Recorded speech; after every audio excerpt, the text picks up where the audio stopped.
morning again, everybody. And let's give a big shout out to Nipwa joining us this morning. Great to have you guys here. I hope you're here this morning because you want to be happy. I hope you're here because you want to be happier than you currently are. And if you were here in the last 2 weeks, you understand that when Jesus comes to a human being, and when a human being maybe more accurately comes to Jesus, and the question that the human being is asking is, what do I need to do to be happier? Jesus doesn't say, go away and come back with something a little more spiritual. Just go away for a while and think about how selfish your request is.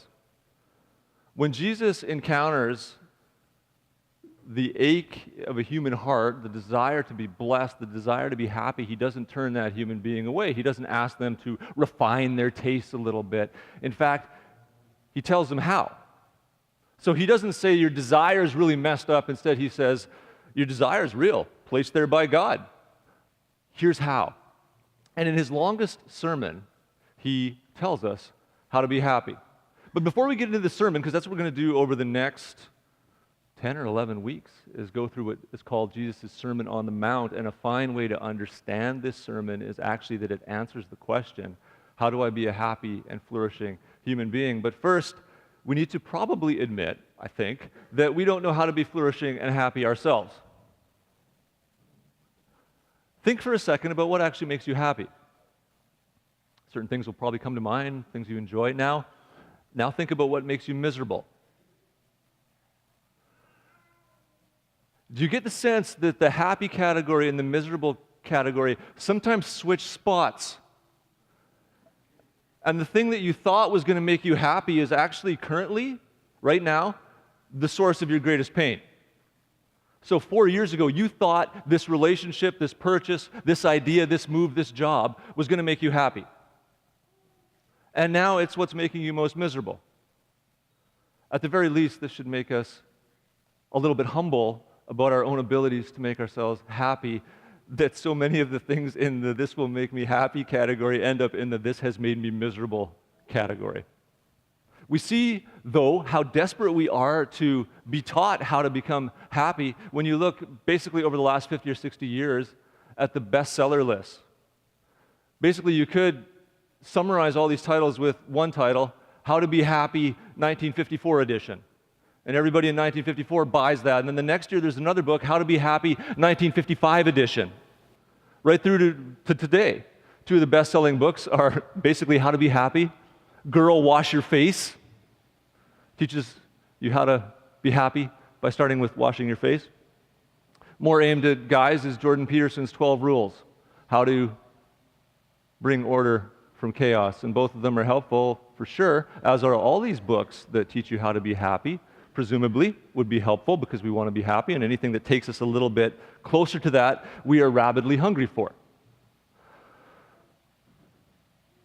So we want to be happy, and if somebody comes and says, I can show you how, we're willing to listen.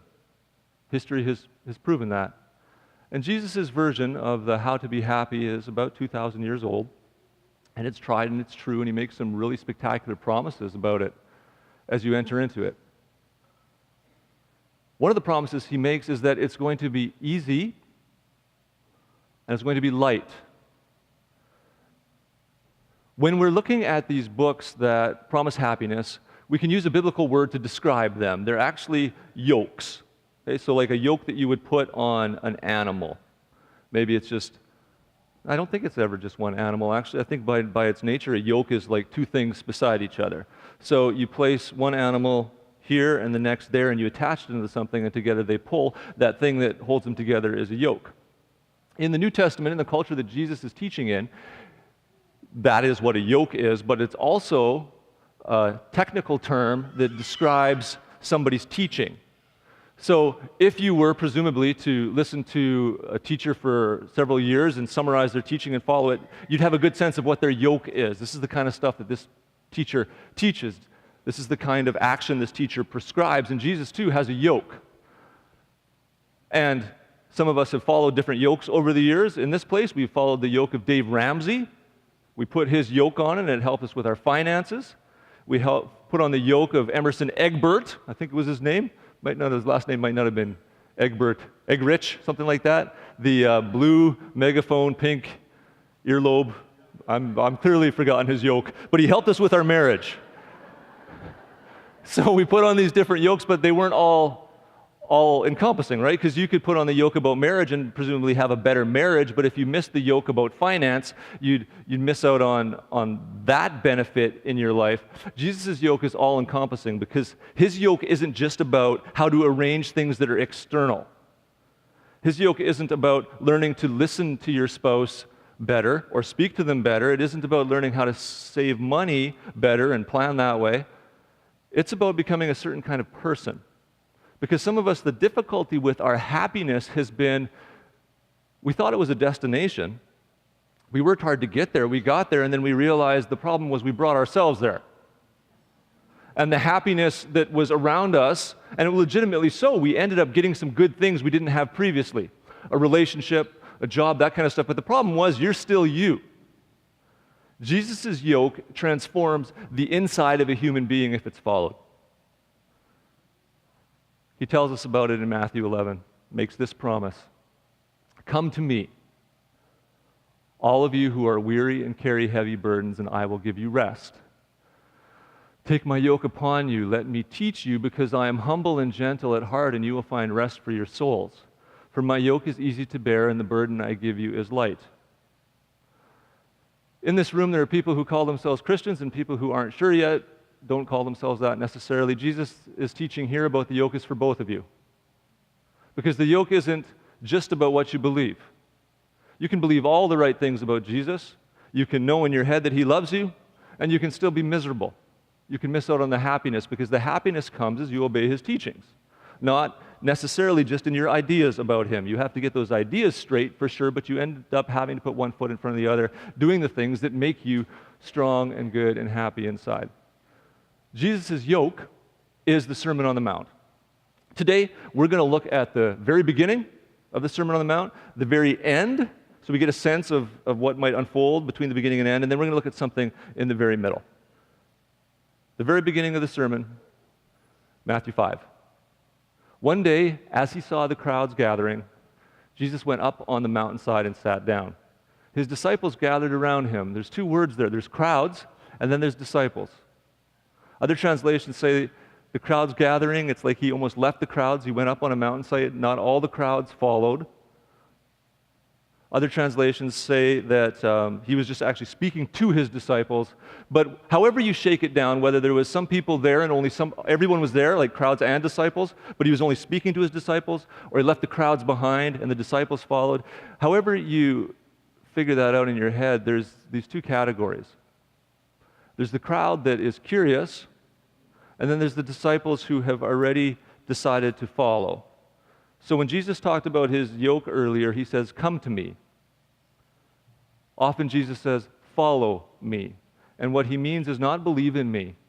He's talking about his yoke. Follow me with this yoke on our shoulders, obeying my teaching. So he's speaking to the disciples because he knows only a disciple is going to bother to do this stuff. Only a disciple is going to receive the happiness that comes with this. The crowd is not hungry enough for this yet.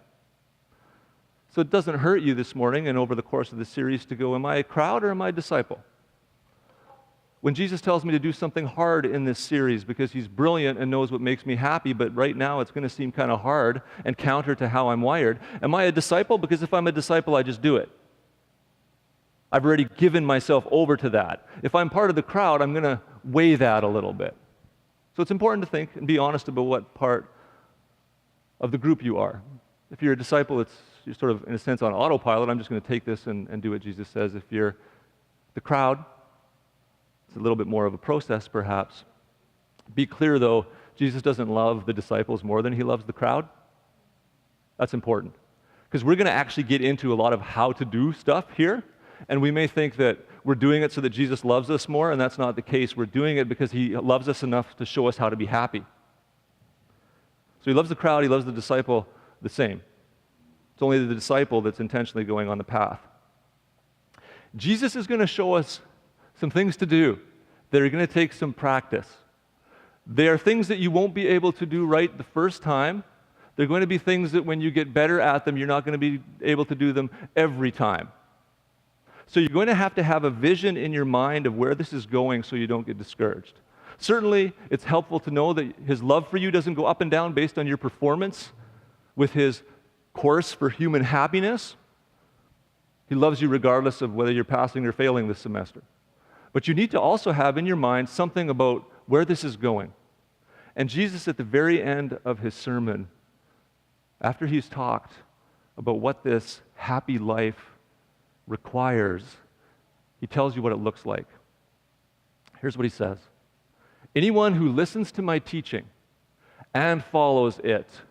Oh, that's so important. That explains why you can be in the church for 50 years and still not be happy. In fact, you can be a source of pain for other people. You can have self-inflicted wounds because you have listened to the teaching and you have not followed it. That is a recipe for pain. Because the more you listen to the teaching and not follow it, the more blind you get to that reality. Till it almost requires some kind of Holy Spirit earthquake inside of you to shatter the illusion. But most of us aren't there. For us, we just need to understand that it's not just about teaching, it's about following it. Anyone who listens to my teaching and follows it is wise, like a person who builds a house on a solid rock. Though the rain came in torrents and the floodwaters rise and the winds beat against that house, it won't collapse because it's built on bedrock. Jesus' teachings here about happiness and blessing all through the Bible are not just an emotional thing, although they are that, and we need to remember that. So we're not talking about a blessedness that's like, oh, I feel so terrible, but I have all this great stuff. I should be happy. I'm blessed, but I'm not happy. No, don't downgrade the nature of blessing in Scripture. It does include frequent emotional joy. It's not like I'm happy on the inside. No one would ever know, but on the inside I'm happy. It's not that.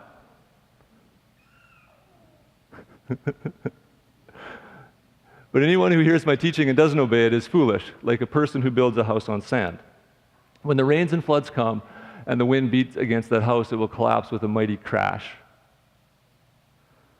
So there's a way to build your house that makes it strong, and that biblically is part of happiness, is that you are strong.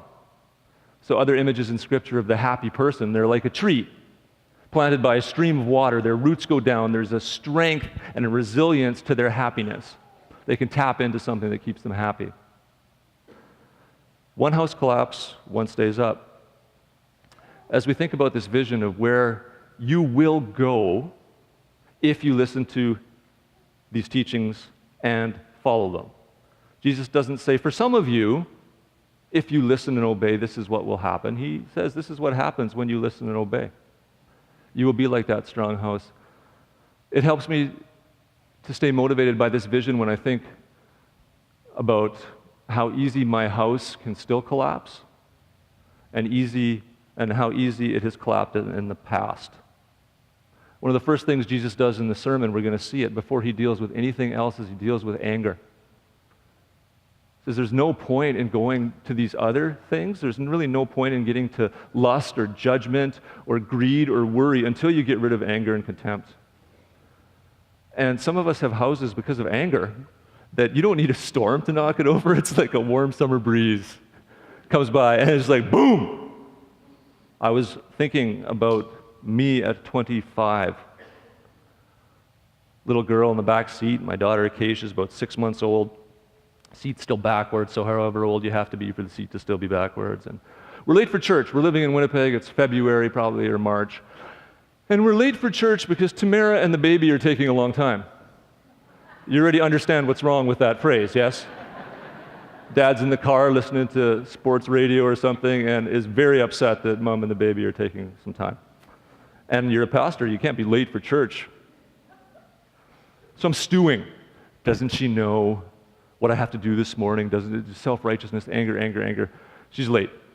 We got a 20-minute drive from our house in Wolseley to the church on the perimeter that I was working at. And now I need to let her know that this is going to be a white-knuckle ride because we got to be there on time. And if this is the only way she learns, this is the only way she learns. So I fly out of the driveway. I downshift into the corner, we fly around the corner and shoot up onto the embankment. About 5 feet of snow. Well, that calmed me right down. I don't remember if I swore out loud. It's entirely possible back then.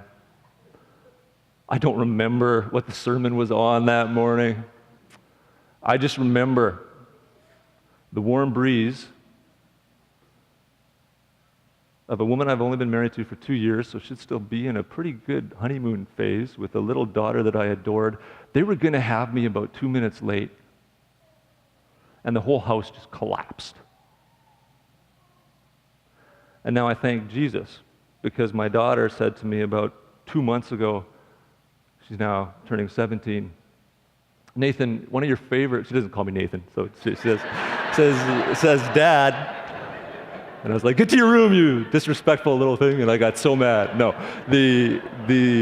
what happened is she said, you always talk about how angry you were, but I don't remember you that way one bit. Now, I just understand. Nobody in this room say, it must be so lucky to be you. No. The only lucky thing I have is that I have a Savior named Jesus who said, follow me down this path, and as you yoke yourself to me over time, it's not that you're going to learn to master your anger, because that's external. You're actually going to become the kind of person inside who it doesn't occur to be angry. That's happiness. When you're not fighting to maintain the illusion that everything is good, but rather it flows out of an inside that's been made good because of your walking with Jesus. So with this house image, I think we need to understand how easily it crashes for us right now. And then you're taken with the vision of a house that the storms can come and you're still standing. I think we need to also understand that this will require some humility. Some of us are working on our house and we're doing the best we can. And Jesus is going to come along, probably in the form of somebody else, in your house church perhaps. You're hammering away at something and they come along and say, you know, that's going to collapse in a few years. What you're doing right now, that's actually going to collapse in a few years. And I can tell because right now, a warm summer breeze blows it over, but life isn't about a series of warm summer breezes coming your way, my friend. One of those breezes is going to whip into a tsunami at some point, and the whole thing is going to come down hard on you and people you love. You're building it wrong. And if in that moment we say, who are you to tell me how to build my house? And we're like hammering away on the sand. When the house comes down, whose fault is it? It's yours. One of the hopes here with Jesus' teachings is that those most painful wounds in our lives, the stuff we actually can control, because there's going to be storms, but the things that we can control, those self-inflicted wounds that are most painful, as we follow Jesus, we stop living in ways that inflict pain on ourselves. But it's going to take some humility on the front end, more so for some than others. Probably the younger you are, the less humility it'll take. The older you are, the more time you spend listening to the words but not obeying them, it might take a little more humility. But keep that vision in your mind of a house that is so strong, so full of light and so full of brightness that when the storms come, it stands. Didn't get there by accident, and you can put your house there too. Beginning of the sermon, Jesus talking to his disciples. End of it, he gives us this vision of where it's going. Back a few verses, he gets specific about something. A few verses back from the house and the storm image, he says this: you can enter God's kingdom only through the narrow gate. The highway to hell is broad, and its gate is wide for the many who choose that way. Now, Jesus in this whole sermon hasn't once talked about what happens to you when you die. So he's not meaning that here. There are places where Jesus talks about that. This is not one of them. And if we start to think this is about heaven and hell when you die, or what happens to me when I die, or somebody that I love, we miss what he's getting at here, and I don't want us to do that, because this relates to the whole sermon. Other translations have the highway to hell as a road to destruction. Okay? So maybe a way for us to understand it is you can enter God's kingdom only through the narrow gate. The way that you can make your life a living hell is broad. That more captures what Jesus is saying. He's saying it is really, really easy to make your life a living hell. You don't have to work at it. That just happens by you letting yourself go and letting life come to you. That's the broad gate. You end up there just kind of by rolling in. The narrow way, it's difficult. This is the way that leads you to becoming that strong house. So you sort of can imagine there's this gate, it's narrow, you walk on the narrow path to get to it, there's a narrow path on the other side, but it leads you to this house that isn't going to fall down. So I'm tying together images that Jesus maybe never meant to be tied together, but it helps us understand what he's getting at. Narrow is the way to making your life heaven on earth. Any fool can create hell on earth for themselves. And you see this, don't you? I mean, if you're really honest, you're in a room this size and you look around and you know some folks and you just think, it's so easy to screw up your life. And it's so hard to find that way to make it good. And Jesus doesn't shy away from it. He's like, that's exactly how it is. It's really easy to screw your life up. Really much more difficult to find a way to make it good. So he's honest, but that doesn't mean he has taken back his invitation for you to follow him. You still follow him through the narrow gate.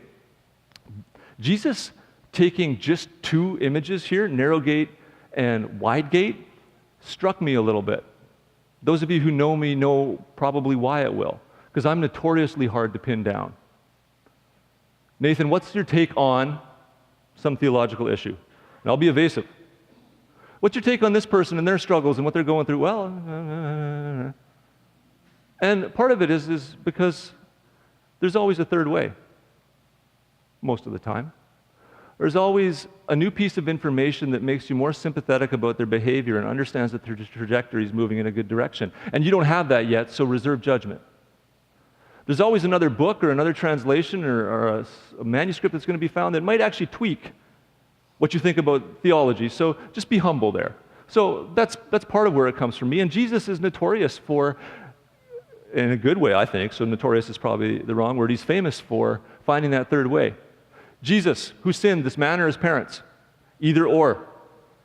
And Jesus goes, well, neither. Here's what's happening. And he finds a different way. Jesus, we found this woman caught in adultery. The law says we should stone her. Do we stone her or not? And Jesus says, let the person who's without sin cast the first stone. There's a third way. Jesus, we saw your disciples eating on the Sabbath. The law says this. Jesus finds a third way. Jesus, should we pay tax to Caesar, the suppressor? Are we to bow to the empire that's oppressing us, or do we rebel? And he says, yeah, give the stuff to Caesar that's Caesar's, give to God what's God's. Always finding the third way. So when Jesus doesn't give us a third way, when he doesn't say wide gate, narrow gate, medium gate, I pay attention. So there is a narrow gate, and that's where happiness is found. And the narrow path, the narrow gate, is about obedience to what Jesus is going to teach us. What he's going to teach you about anger, what he's going to teach you about lust, what he's going to teach you about contempt, resentment, revenge, forgiveness, prayer, attention-seeking, worry. I had actually thought about listing the things that Jesus is going to talk about and then what their opposite is, but for most of those bad things, the opposite is happy. I'm not angry, I'm happy. I'm not lust-filled, I'm happy. I'm not resentful, I'm happy, right? There's happiness and blessedness kind of pulls the whole thing together. But I'm not going to tell you something that he didn't tell you, in the sense that you have some work ahead of you. We have some work ahead of us. But don't make the mistake that you don't already have a yoke on you. Don't think that, oh, okay, wow, I've just been going through life and now I've got this yoke on me. No, you have a yoke on you already. You have a cultural yoke. Some of you have a yoke that's like the pre-war economic model, post-war economic model yoke. You get a good education, you get a good government job, you get a good pension, you pay off that mortgage, you winter somewhere, and that's the yoke. Get good deals when you can, find the best price. You don't really realize you have a yoke until you run into somebody else who has a different yoke. So I just described the yoke of like my father-in-law. My daughter's yoke is you don't get the best price on bacon because first you got to figure out how badly the pig suffered. And then you got to, when you buy something, wonder if somebody was hurt on the other end. And you don't winter somewhere and take teddy bears down and shampoo because that makes it all better when you leave that for the maid. So she's picked up a yoke along the way too, and when those yokes come together, we notice them. Some of our Filipino friends we're getting to know in Nipawa have a yoke that says, I'm going to come to Canada as a single man.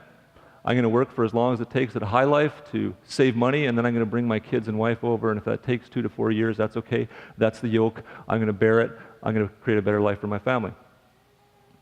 So you have something you're pursuing that's going to lead you to happiness. Don't think that you're yokeless.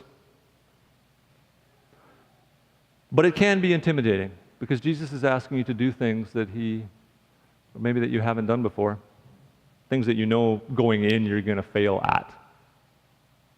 So remember he loves you. And then remember how the yoke works. If you imagine yourself walking on this path by yourself, oh, that is terribly fearful. Give up before you start. But if you're yoked to Jesus and you're walking the path with him, then you find some momentum. You find him pulling you along, and he does the heavy lifting, let's say. You know when you're moving a freezer and you got one end that's like 1 billion pounds and the other end's nothing? Right? It's got the compressor in it or something. Jesus always takes the heavy end. Doesn't mean you don't have to walk up the stairs with the things and maneuver around the corner, but Jesus takes the heavy end. So there will be movement in your life. There will be traction. There will be difficulty, but he's sharing the yoke with you. So come back next week. We're responding to Jesus, following him into happiness. You don't have to be scared. This is taking you somewhere better than you've ever been before if you yoke yourself to him and follow him. Thank you, Nipawa. I'm going to let you guys go at that point. And here, for Party Week, we're going to sing 3 more songs.